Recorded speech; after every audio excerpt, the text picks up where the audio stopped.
concern as an individual, Zambian, is that we appear to like sharing ignorance and failing to appreciate issues even when they are presented to us. I find that to be very discomforting. For example, the minister here has given the issues for this year in terms of difficulties for her to discharge her mandate as the minister. She has said there has been irregular budget releases, there's been a lack of transport and inadequate funding. This is when the ministry had 36 million. They have failed to do this. And now that the ministry had been given even less money, the ministry, through the government, has been given more responsibilities. The first one is to enhance decent job opportunities in the community, improve the safety delivery, reduce the inequalities, enhance the welfare and livelihood of the poor and the vulnerable. How is the ministry going to do this? How is this going to work? And these are the issues, if the way we should refuse in this house to accept people pontificating without the means to do what they intend to do. Because even this year, for the ministry to carry out labor inspections, they have had to depend on NAPSA, they would have to depend on workman's compensation, which is not in the clusters as being presented here. So, the ministry is very important, and it sits at the center of what we should do. But they are not funded, because even the reports for the financials for the last quarter, the first quarter, and the last quarter for last year, we saw that only elections were fully funded. Most of the government departments were not fully funded. And this is why we have been saying that this government is irresponsible, because it is getting by-elections and wasting money, not spending money where it should be spent. And this is the reason also we have said, why would you spend so much money on defense and the police when these important ministries are failing to be funded? And as a matter of fact, even using the PF manifesto, this ministry is one or ought to be at the top because of job creation, which was in the manifesto.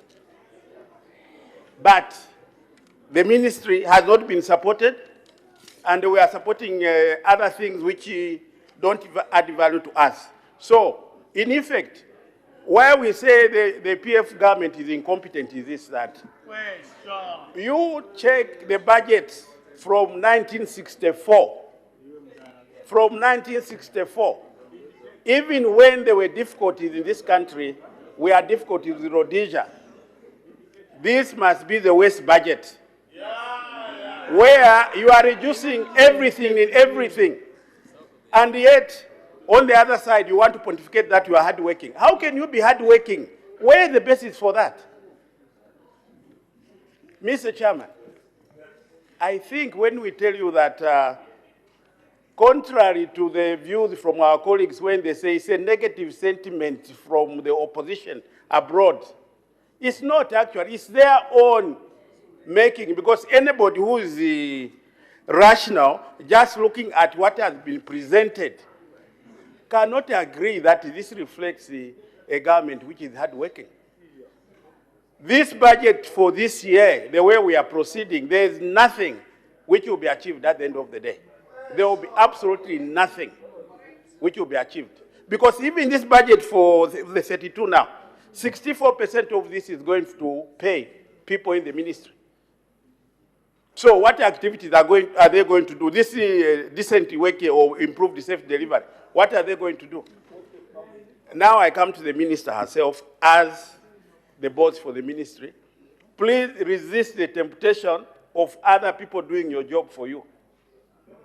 This social dialogue we have seen and which my colleagues were talking about is supposed to be led by yourself, but we have seen a strange arrangement in the last 2 years where the Minister of Health, for example, is trying to negotiate with the trade unions, and you are there, the trade unions are complaining over the 1%, you are there, you are quiet. Why are you allowing people to do your mandate? And then, we also have had a situation whereby some of your colleagues, the minister, they want to carry out labor inspections. Why would they do that? You should refrain and tell them to keep in their lane. If they have issues to raise, they should raise with you.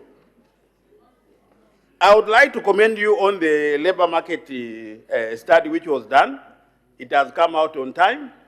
But your colleagues in the executive, they should use that actually to reflect their failure. Because if they were to look at the figures of employment created, they would see how they have lamentably failed on their own. And that's the report they should use to try to make improvements and give you more money, and not to tie your hands behind your back. The employment code, there are a number of issues there which needs to be done. For example, the skills advisory committee. How are you going to activate that without money? How is that going to work? If there was any time when you required more money, or the ministry required more money, it was this year. Because there are a number of issues which needed to be looked at. The ministry also needed to look at how the minimum wages and the employment code was taking root in the industry. For example, is it true, as some employers are alleging, that the employment code, some aspects of it have increased the cost of doing business in the country? For example, on the issue of leave, where now everybody is compelled to go on leave in a particular year. These are some of the issues you needed to look at and say whether, as a matter of fact, how are they working. The issue also of gratuity. Are some of these investors giving or paying gratuity as envisaged in the law to the required standard? That is what we needed to do. And if that was being done, we would add value. And not this what we are doing as the business as usual. Mr. Chairman, I thank you. I had indicated that we'll end with Mr.